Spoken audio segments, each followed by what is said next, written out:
Actually এই পরিবারটা একটা বিবাহ অনুষ্ঠান শেষ করে কয়রার নাকশা গ্রাম থেকে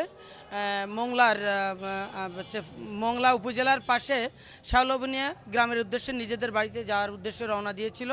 তো যাওয়ার পথে মোংলার কাছাকাছি পৌঁছালে বিপরীত দিক থেকে আসা একটি নৌবাহিনীর গাড়ির সাথে মুখোমুখি সংঘর্ষ হয় এবং ঘটনাস্থলে আমার যে পরিবারটি মারা গেছেন এই পরিবারটা হচ্ছে আমার মায়ের পরের যিনি অর্থাৎ মায়ের পরে একজন রয়েছে, তার পরের যে বোন, সেই বোন এবং বোনের পরিবার, এই বোনের পরিবারের দুইজন সদস্য ছাড়া বাকি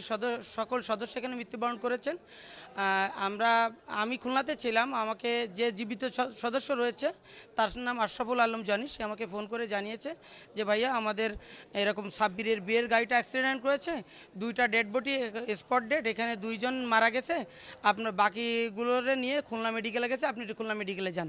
আমি এখানে এসে দেখি এখানে যাদেরকে আনা হয়েছে সবাই মৃত অবস্থায়। তো আমি সবাইকে তাৎক্ষণিক শনাক্ত করতে পারিনি,